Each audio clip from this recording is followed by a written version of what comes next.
بار دوہرا رہا ہوں، چونکہ میرے دیس نے نفرتوں کی وہ آگ بھڑکائی ہے کہ میں نے دنیا میں ایسی آگ کہیں نہیں دیکھی۔ مذہب کے نام پہ نفرت کی آگ۔ پاکستان میں سبزی اتنی سستی نہیں جتنا کفر سستا ہو گیا۔ اتنی تو سبز مرچیں سستی نہیں جتنا کفر سستا ہو گیا۔ کافر کافر کافر کافر کافر۔ اٹھا کے دیکھو سوشل میڈیا، یہ عاشقان رسول ہیں یا ظالمان رسول ہیں کہ جو ایک دوسرے کو کافر کہہ رہے ہیں، ایک دوسرے کو کافر جو بھی کہہ رہا ہے۔ دیوبندی بریلیوں کو کہہ رہے ہیں، بریلوی دیوبندیوں کو کہہ رہے ہیں، غیر مقلد مقلدین کو کہہ رہے ہیں، مقلدین غیر مقلدوں کو کہہ رہے ہیں، شیعہ سنیوں کو کہہ رہے ہیں، سنی شیعہ کو کہہ رہے ہیں۔ وہ مجھے بتاؤ جنت کس کے لیے ہے پھر؟ اللہ ویلی جنت دا چار پاؤں۔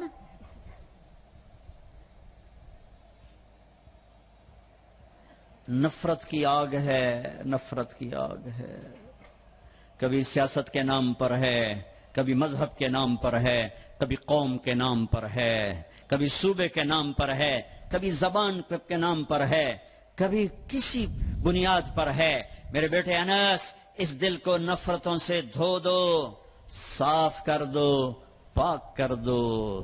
یہ میری عظیم الشان سنت ہے، اور جو میری اس سنت سے پیار کرے گا وہ مجھ سے پیار کرے گا۔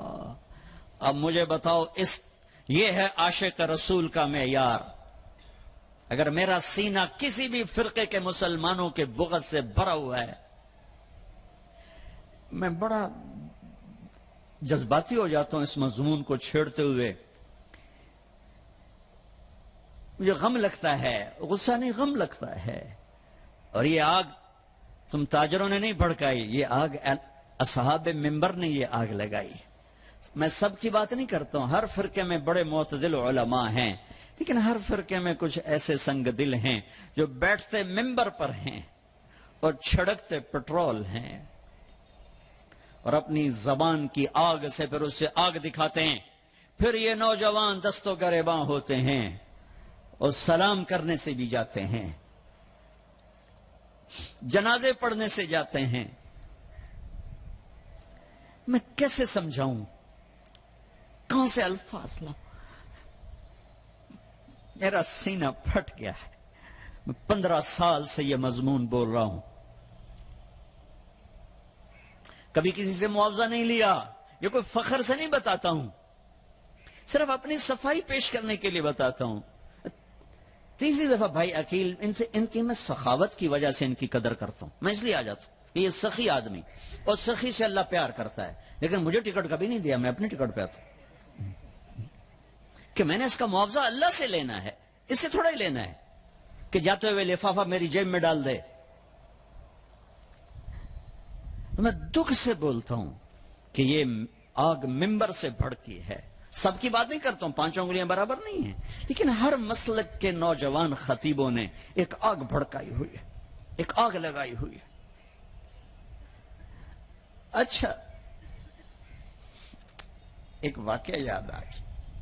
ابراہیم علیہ السلام کے لیے آگ بھڑکائی تو گرگٹ پھونکے مارنے لگا، پھونکے، اور نہ مرادہ تیری پھونک نال کی بڑھنا ہے، لیکن ایک برائی کا ساتھی بنا تو حکم ہے جہاں گرگٹ ملے اسے مار دو۔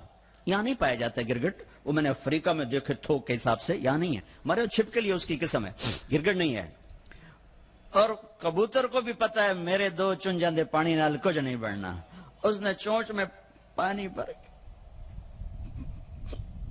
ایسے اوپر ڈالا۔ اللہ نے کبوتر کی محبت پوری دنیا کے دل میں بٹھا دی، سارا حرم کبوتروں سے بھرا پڑا، میرے نبی کا حرم کبوتروں سے بھرا پڑا ہے۔ اللہ کتنا قدر، اللہ کو پتہ ہے ایک قطرے پانی نال کے بڑھنا ہے، کبوتر جی چونچ دے پانی نال کے بڑھنا ہے۔ گرگٹ کی پھونک سے کوئی آگ بھڑک گئی، ایک برائی کا ساتھی بنا، حکم آ گیا جہاں ملے مار دیا جائے۔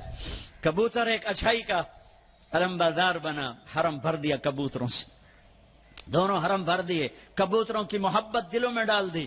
کبوتر بادوں سے پوچھو کیسے اتنا بیوی سے پیار نہیں کرتے جتنا کبوتروں سے پیار کرتے۔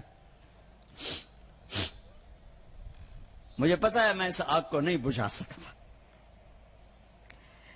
لیکن میں اللہ کے نبی کی بارگاہ میں کہہ سکوں گا، یا رسول اللہ میں تو کبوتر بننے کی کوشش کرتا رہا، مجھے پتا ہے میرے چند قطروں سے کچھ نہیں ہوگا.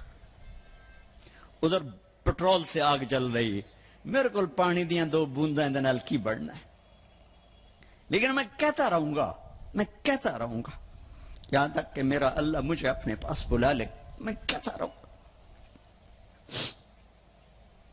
امت بنو, نفرتوں کی آگ کو بجھا دو.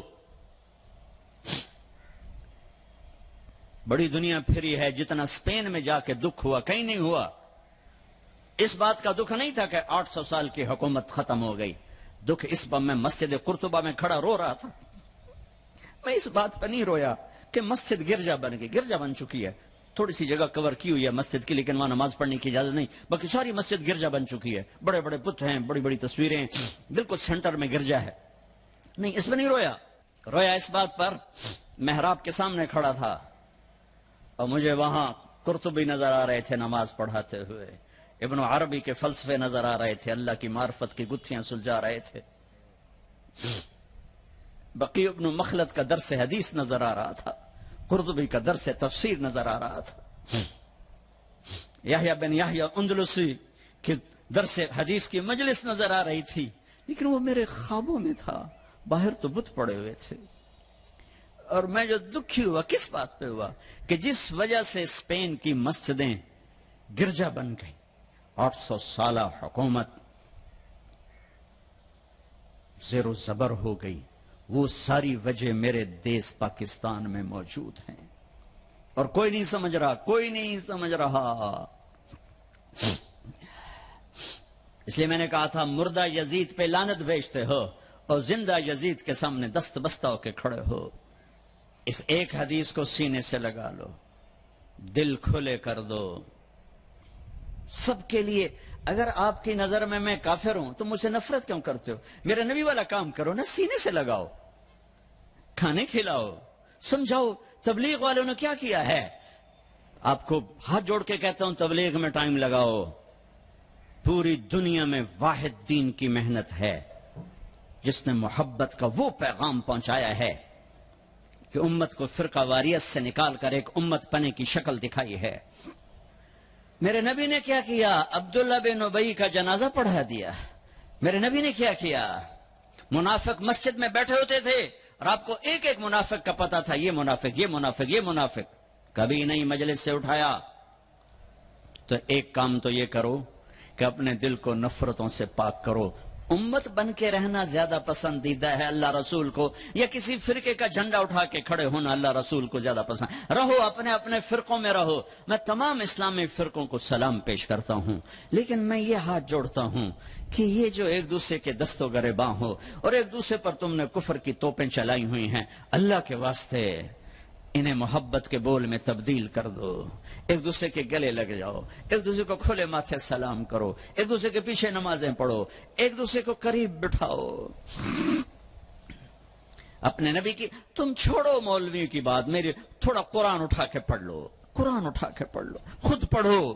سارے تم پڑھے ہوئے بچے بیٹھے ہوئے ہو, اپنے نبی کی سیرت پڑھو. میری گل کتے مار چھڑو, مینوں دفع کرو میں کون ہاں, میں مشتخاق. اپنے رب دا قرآن پڑھو, اپنے نبی دی حدیث پڑھو, اپنے نبی دی زندگی پڑھو, تو انہوں پتہ لگ جائے.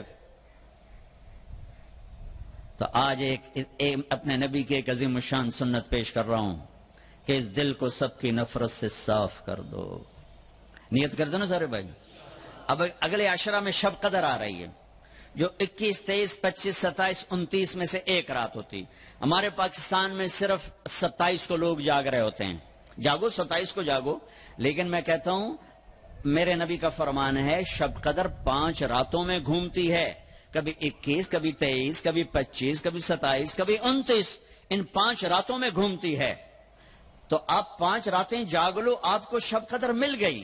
اور شب قدر کا بیک گراؤنڈ کیا ہے؟ میرے نبی نے فرمایا بنو اسرائیل میں 4 انبیاء نے 80 سال, یا 4 مجاہدین نے 80 سال اللہ کے راستے میں جہاد کیا.